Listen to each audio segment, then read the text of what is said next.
Hi everyone, Andrew Boylan here, and we're about to read Luke chapter 22. Judas agrees to betray Jesus. Now the festival of unleavened bread called the Passover was approaching, and the chief priests and the teachers of the law were looking for some way to get rid of Jesus, for they were afraid of the people. Then Satan entered Judas, called Iscariot, one of the 12, and Judas went to the chief priests and the officers of the temple guard and discussed with them how he might betray Jesus. They were delighted and agreed to give him money. He consented and watched for an opportunity to hand Jesus over to them when no crowd was present. The Last Supper. Then came the day of unleavened bread, on which the Passover lamb had to be sacrificed. Jesus sent Peter and John, saying, "Go and make preparations for us to eat the Passover." "Where do you want us to prepare for it?" they asked. He replied, "As you enter the city, a man carrying a jar of water will meet you.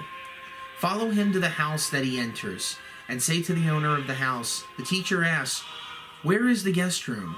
Where may I eat the Passover with my disciples?' He will show you a large room upstairs, all furnished. Make preparations there." They left and found things just as Jesus had told them. So they prepared the Passover. When the hour came, Jesus and his apostles reclined at the table, and he said to them, "I have eagerly desired to eat this Passover with you before I suffer. For I tell you, I will not eat it again until it finds fulfillment in the kingdom of God." After taking the cup, he gave thanks and said, "Take this and divide it among you. For I tell you, I will not drink again from the fruit of the vine until the kingdom of God comes." And he took bread, gave thanks, and broke it, and gave it to them, saying, "This is my body, given for you. Do this in remembrance of me." In the same way, after the supper, he took the cup, saying, "This cup is the new covenant in my blood, which is poured out for you. But the hand of him who is going to betray me is with mine on the table. The Son of Man will go as it has been decreed." They began to question among themselves which of them it might be who would do this. A dispute also arose among them as to which of them was considered to be the greatest. Jesus said to them, "The kings of the Gentiles lord it over them, and those who exercise authority over them call themselves benefactors. But you are not like that. Instead, the greatest among you should be like the youngest, and the one who rules like the one who serves. For who is greater, the one who is at the table or the one who serves? Is it not the one who is at the table? But I am among you as the one who serves. For those who have that stood by me in my trials, you are those. And I confer on you a kingdom, just as my Father conferred on one on me, so that you may eat and drink at my table in my kingdom and sit on thrones, judging the 12 tribes of Israel. Simon, Simon, Satan has asked to sift all of you as wheat. But I have prayed for you, Simon, that your faith may not fail. And when you have turned back, strengthen your brothers." But he replied, "Lord, I am ready to go with you to prison and to death." Jesus answered, "I tell you, Peter, before the rooster crows today, you will deny me 3 times that you know me." Then Jesus asked them, "When I sent you without purse, bag, or sandals, did you lack anything?" "Nothing," they answered. Then he said to them, "But now if you have a purse, take it, and also a bag. And if you don't have a sword, sell your cloak and buy one. It is written, 'And he was numbered with the transgressors.' And I will tell you that this must be fulfilled in me. Yes, what is written about me is reaching its fulfillment." The disciples said, "See, Lord, here are 2 swords. That's enough, he replied. Jesus prays on the Mount of Olives. Jesus went out as usual on the Mount of Olives, and his disciples followed him. On reaching the place, he said to them, "Pray that you will not fall into temptation." He withdrew about a stone's throw beyond them knelt down and prayed, "Father, if you are willing, take this cup from me, yet not my will, but yours be done." An angel from heaven appeared to him and strengthened him. And being in anguish, he prayed more earnestly, and his sweat was like drops of blood falling to the ground.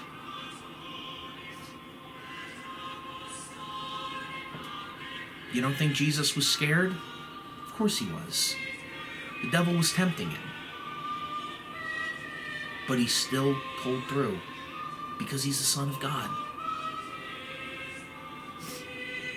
When he rose from prayer and went back to the disciples, he found them asleep, exhausted from sorrow. "Why are you sleeping?" he asked them. "Get up and pray so that you will not fall into temptation." Jesus arrested. While he was still speaking, a crowd came up, and the man who was called Judas, one of the 12, was leading them. He approached Jesus to kiss him, but Jesus asked him, "Judas, are you betraying the Son of Man with a kiss?" When Jesus' followers saw what was going to happen, they said, "Lord, shall we strike with our swords?" And one of them struck the servant of the high priest, cutting off his right ear. But Jesus answered, "No more of this." And he touched the man's ear and healed him. Then Jesus said to the chief priests, the officers of the temple guard, and the elders who had come for him, "Am I leading a rebellion, that you have come with swords and clubs? Every day I was with you in the temple courts, and you did not lay a hand on me. But this is your hour, when darkness reigns." Peter disowns Jesus. Then seizing him, they led him away and took him into the house of the high priest. Peter followed at a distance. And when some there had kindled a fire in the middle of the courtyard and had sat down together, Peter sat down with them. A servant girl saw him seated there in the firelight. She looked closely at him and said, "This man was with him." But he denied it. "Woman, I don't know him," he said. A little later, someone else saw him and said, "You are one of them." "Man, I am not," Peter replied.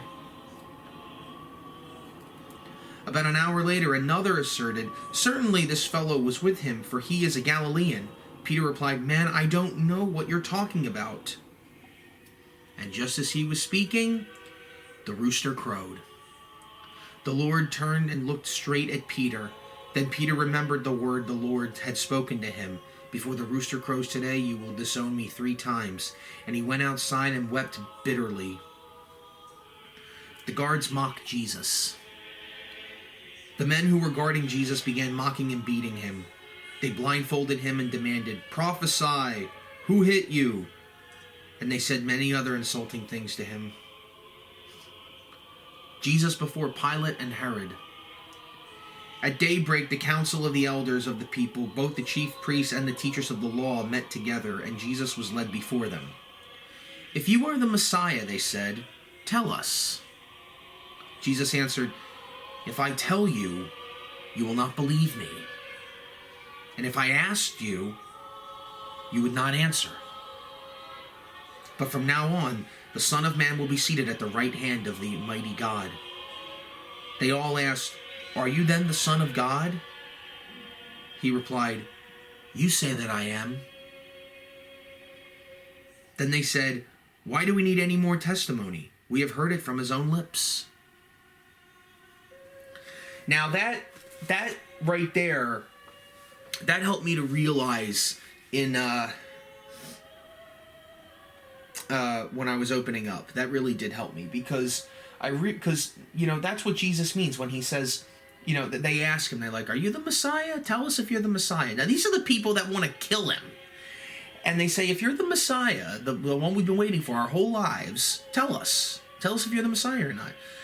Jesus says, I'm not going to tell you because you won't believe me. Because if I do tell you, that's not going to do anything. You're not going to believe. You don't believe me anyway. If you did believe I was the Messiah, I wouldn't be standing in this court with you. You wouldn't have arrested me. You wouldn't have condemned me. You wouldn't have mocked me. You wouldn't have made fun of me saying that I was the Messiah. You wouldn't have done any of that. You would have believed, your faith would have been stronger, and you probably would have been healed of something. and maybe more in the afterlife if you believe in me. But Jesus is saying, you don't believe me, so why bother telling you? And even if I do tell you, you still won't believe me because I'm here in this court. You got to believe it in your heart. And then they ask him, are you then saying that you're the Son of God? And he says, you say that I am. Okay, Jesus is telling them, you say that I'm the Son of God. Okay, great. But you say that. Saying and believing are two different things. Do you believe it? And that's what Jesus was trying to get across to these high priests there in the court. But they didn't understand. Then they said, why do we need any more testimony? We have heard it from his own lips. See, because because they weren't there. They didn't arrest him to try to believe in him. They don't believe he's the Messiah. They don't. So they just wanted him to say, I'm the Messiah. So that way they had witnesses to witness him say that, and therefore they could arrest him and kill him. Because that's all they were after. That's all they were after. And Jesus did not want to satisfy that. He didn't want to give that to them. Because there's something bigger at stake here. Something much bigger. And they didn't get it. They didn't understand it. But that doesn't mean that they can't understand it later. They can't. It doesn't mean that they can't. Anything's possible. So I'm glad you read chapter 22 with me, and I will see you all tomorrow night for chapter 23. God bless.